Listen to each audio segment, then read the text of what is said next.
Welcome back, everyone. You know, it's so very hard to find a way to say thank you for all that our teachers do for our children every single day. But you know what? Circle K and Arizona Athletics have done a great job for over 20 years of recognizing excellence in education with the Outstanding High School Faculty Awards. Roberta Stout is here to tell us what goes into picking a winner and what they win when they're chosen. Roberta, thank you so much for being here. Well, thank you for having me. I did mention Circle K and Arizona Athletics. How long has Circle K been sponsoring this? They've actually been with us from the very beginning. Really? So that means over $24,000 that they've given out to local community schools and teachers. So it's really amazing to have a partner that is so dedicated to this program and right there along with us. Oh, I love this has been a great relationship for all of these years. So let's kind of start from the beginning. Let's start from the nomination process. When and how does that start? So typically in early fall, our committee chair receives all of the applications and she distributes that to the committee members. Okay. So we have about 3 weeks to review all of them, and then we set a meeting pretty much at the end of October, and we score them individually, and from there we average out our scores, and the top 9 are our top 9 finalists for the year. I tell you, I don't envy that that process of whittling it down to 9, but who is it that sits on the committee to make those choices? So we actually have members from each school district. So typically they're nominated from their superintendent. So right now we have 5 different school districts that are represented on our committee along with myself, yes. Okay, so then we have this committee that get the nominations. We whittle it down to 9.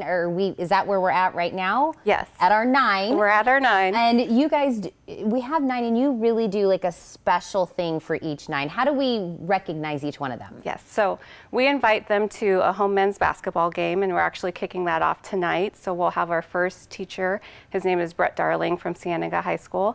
So we invite them to a basketball game, and we have an on-court presentation, and then KEGA 9 is our media partner, so they do great stories of snapshots of them in their classroom, interviewing them and sometimes some of their students. So it's really great to kind of give them that public recognition that they really deserve to show all the great work that they've been doing. Oh, it's the least we could do for everything that they do. And I love that we individually get a game that they get to be honored. So when will we find out who the actual winner is of the one person, and what do they win?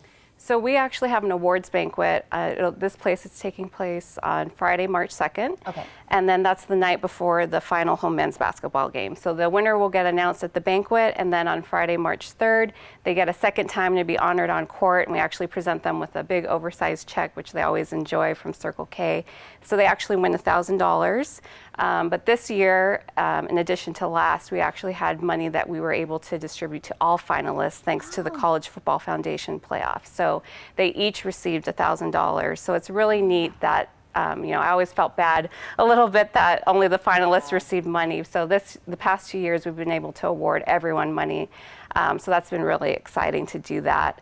At the photo shoot that we had, it was Lori Taylor from Benson High School mentioned that she'd been saving money to buy some equipment from her classroom, and that this money was actually going to put her over the top. So it's just really neat to see how dedicated these teachers are to their classrooms and improving that experience for their students. Oh, and I love that picture of all them so happily holding the big checks. Yeah. Since you're such a big part of all this process from start to beginning, what's your favorite kind of part of the program? Well, for me, I really enjoy the on-court presentations just because it's fun to see how nervous they get. You would think they're used to being in front of people in the classroom, but it's fun to kind of push them out of their comfort zone because they do that with their students. And then in addition to that, the Zona Zoo is right there, and so many of our teachers have former students who are in there, and you hear them shouting out their teacher's name and just so excited to see them being honored. So it really shows that the impact they make, really carries forward, and those students are excited to see them getting recognized. I love it, and that just is a testament to they got into this career path to let the students shine. So when we kind of put a little spotlight on them, they're like, "Ooh, is that for me?" Yes. So what we want to do is urge everybody to come out to the games, see your favorite teacher, or if not, just go there to do a little bit of support. Right, correct. It's always fun to just see McHale Center stand up and applaud them for the work that they do. I think it's something that they're not really anticipating or Yeah. expecting, when they go to be a teacher, that's not what they're doing or they're doing it for, Yeah. but it's fun to see them get recognized for all the work that they do. Well, I'm going to tell them how to get those tickets to those games. But Roberta, thank you so much for coming in today. Well, thank you. Really appreciate it. All right, guys, let's rally and show these teachers how much we support them. The tickets to U of A events and games, call McHale Ticket Office at 520-621-2287. And you can learn more about Arizona Wildcats at ArizonaWildcats.com.